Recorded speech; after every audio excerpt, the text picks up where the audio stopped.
안녕하십니까. 야부리 TV의 야부리 야부리 박입니다.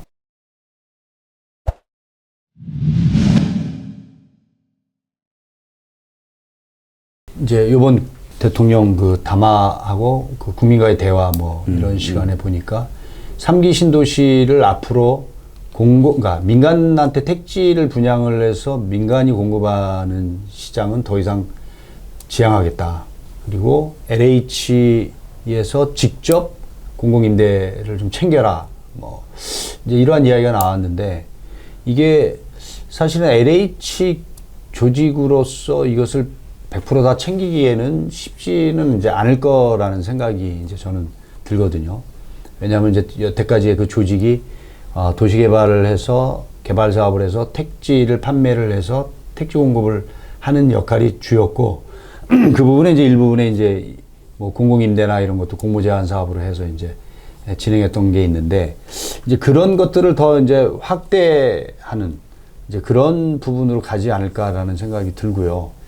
이제 그 부분은 어쨌든 이제 공급을 공공임대에 대해서 우리 주거소득층이 낮은 부분에 대해서 챙기겠다라는 이제 강력한 의지일 거라 보고, 그다음에 또 교수님 말씀하신 우리가 이제 아까 삶의 질, 국민의 삶의 질, 우리 뭐 밀려서 저희 직원 중에도 평택에서 출근하는 직원이 하나 있습니다. 아유. 예. 평택에서 이제 네. 뭐 전철이나 아니면 이제 그 뭐 고속 그 전철 뭐 이런 거 KTX 타고 네네. 와서 뭐 서울역이나 뭐 이제 서울역 내려서 이제 사무실이 이점이 있네요. 서울로 가까우니까. 가까워서 그런데 다행히 그렇지 이제 않은 곳에는 굉장히 이제 힘든 거죠. 그래서 저희가 이제 아까 공급에 이제 교수님께서도 말씀하신 주택 공급에 이런 3기 신도시도 있고, 그다음에 우리가 요즘에 이제 서울시 같은 경우에는 이제 도심지 개발하는 데 있어서 역세권 뭐 활성화 역세권 고밀 뭐 개발 뭐 그다음에 여러 가지 이제 정책들이 있는데 저희가 이제 청년주택 옛날 2030도 역세권에서 뭐 250m, 뭐 350m 뭐 요런 거를 했듯이 해서 이제 용적률을 완화해주고 그 용적률을 완화해주는 부분에 2분의 1을 민간이 가져가고 민간이 가져가더라도 그건 또 민간 임대를 하고 이제 서울시가 가져오는 것은 이제 공공임대, 이제 좀 저렴한 가격에 공공임대를 하고 이제 이런 것들이 있었는데 그 인센티브가 뭐 비율에 따라서 뭐 100%, 200%, 뭐 많게는 한 300%까지 또 있었지만 제가 생각하는 이제 도심의 이제 인프라라면 이제 뭐 교통 환경 뭐 기타 등등 의료 뭐 있겠지만 이런 것들이 구도심이 뭐 나쁘진 않거든요. 뭐 여태까지 서울시에서 이제 신경을 써서 가져온 그런 어떤 인프라 구축이 교통망 뭐 병원 뭐 이미 이제 다 완벽하다고 보는데 여기에 용적률을 뭐 100%, 200% 얹어줄 것이가 아니고 아예 뭐 한 뭐 400%, 500% 우리가 뭐 일본에 가면 1000%짜리 이상의 용적률 많지 않습니까? 역세권에. 뭐 미국에 저번에 말씀하셨던 뭐 허드슨 야드 같은 경우는 뭐 1500, 1600, 1700까지 또 줬으니까 대신 그런 부분들을 이런 공공의 임대로 쓸 수 있게끔 해주면 직주 근접 뭐 전철 가깝고 출퇴근하기 쉽고 그 출퇴근하는 시간이 1시간씩 1시간 반 2시간씩 걸리는 시간을 어떤 자기 개발이나 어떤 취미생활이나 뭐 이런 거에 이용한다면 우리 젊은 청년들이 미래를 생각하는 그런 삶의 질이나 이런 것들이 높아지지 않을까 하는 것이 이제 현장에서 제가 바라보는 이제 어떤 임대 시장의 어떤 그런 한 부분이기도 합니다. 예. 네, 맞습니다. 그러니까 아까 그 3기 신도시 같은 경우 이제 대통령께서는 이런 시각이 있는 것 같아요. LH에서 택지와 주택 공급을 같이 하잖아요. 네. 그래서 L과 H 아닙니까? 예. 랜드와 하우징인데 택지 개발을 해서 그동안은 상당 부분을 민간 건설회사한테 분양을 하는 거죠. 그러면 민간 건설회사가 거기다가 아파트를 지어서 분양을 하는 건데 그 과정에서 건설사가 너무 과다한 이익을 편치는 거 아니냐. 근데 이제 그럴 수도 있습니다. 왜냐하면 이 부동산 시장이 출렁거리니까 그렇죠. 부동산 시장이 바닥에 있을 때 택지를 분양을 받아가지고 이 상당히 고점이 있을 때 분양을 하면 이 엄청난 차익을 챙기는 거예요. 사실 뭐 그런 현상을 우리가 봐왔죠. 지난 금융 이후에 이제 부동산 시장이 쭉 떨어지다가 또 우리가 2017년, 18년, 19년 막 올라갔지 않습니까? 이때 이제 많이 그런 현상들이 있었는데 앞으로도 그럴 것이냐, 이건 뭐 좀 캐시천이긴 한데요.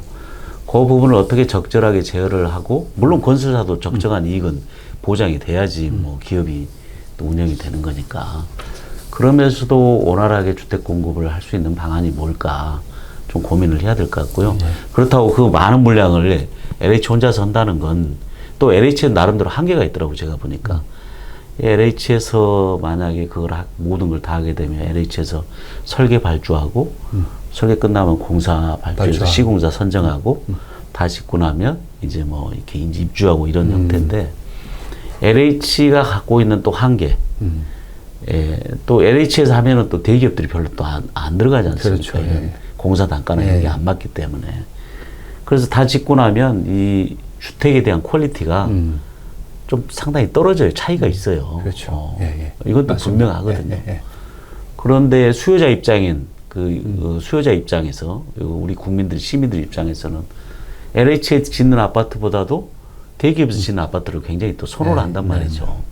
그리고 시장의 평가는 또 굉장히 또 차이가 있고 가격 차이도 많이 있고 그래서 이런 부분들까지 감안을 해서 적절하게 어떻게 앞으로 해야 될 건지 건설사들이 너무 과다한 어떤 특혜가 하지 않도록 제어를 하면서 또 그들의 어떤 기업 활동은 가능하도록 하고 또 LH에서 가장 중요한 것은 공공 임대주택 확보니까 그것을 위해서 또 어떤 정책들을 펼쳐가야 될지 사실은 그 악마는 디테일에 있는 거지 않습니까? 방향도 굉장히 중요한데 구체적인 그 디테일한 정책들을 어떻게 펼쳐나갈 거냐 이게 저는 굉장히 중요하다고 보고요. 방금 도심 말씀을 하셨는데 우리 지금 도심이 물론 과다하게 지금 너무 과다하게 개발된 데도 없지 않아 있습니다만은 전체적인 서울의 용적률이 굉장히 낮거든요. 평균 뭐 150% 이 정도밖에 안 되니까. 그거밖에 안 돼요? 150%? 그럼요. 전체로 따지면 그렇습니다. 아직도. 그래서 우리가 산에 올라가서 보면 뭐 거대한 아파트밖에 안 보이는데 그건 워낙 단지형 아파트가 크게 있기 때문에 이 경관을 압도해서 그렇거든요.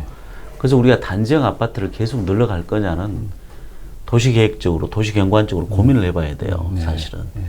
이 경관적으로도 굉장히 좀 별로 안 좋을 뿐더러 이 집단화되어 있는 아파트가 거대하게 있다 보면 이 주거 환경도 별로 좋지도 않고 또 우리가 그 빗장 게이트, 빗장 커뮤니티, 이 게이트드 커뮤니티라는 얘기를 하지 않습니까?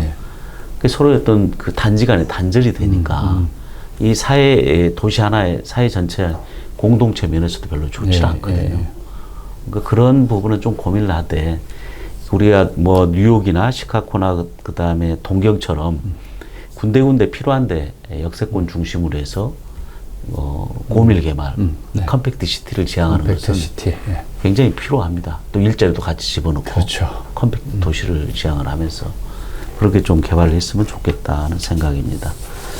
그러면 이제 결론은 이제 우리가 뭐 몇 가지 말씀하셨지만 결국 이제 공급의 답인데 뭐 정부도 이런 부분에 대해서 고민을 이제 하고 있지만 그것을 이제 실행하기 위한 아까 디테일한 이제 정책이 나와줘야 되고 그리고 우리 이제 시장에서 우리가 요구하는 부분들에 대한 이제 요구도 좀 받아들여져서 뭐 결국 이제 정책이라는 것이 얼마를 공급하느냐 뭐 이런 문제도 있지만 아까 디테일한 부분들은 이것을 실행하는 이제 각 부처의 공무원분들이 가지고 있는 또 한계가 있지 않습니까? 도시에 항상 보면 높이 용적률 뭐 이제 이런 문제 때문에 우리가 항상 실무에서 이제 항상 부딪히는데 이제 이런 부분들이 과감하게 한번 해치를 한번 해보고 뭐 아까 말씀하신 대로 컴팩트 시티 한번 뭐 용적률 600%짜리를 한 1200%짜리로 과감하게 한번 만들어서 테스트를 한번 해봤으면 좋겠다라는 생각을 한번 해봅니다. 좋습니다. 네네. 제가 그 자료를 최근에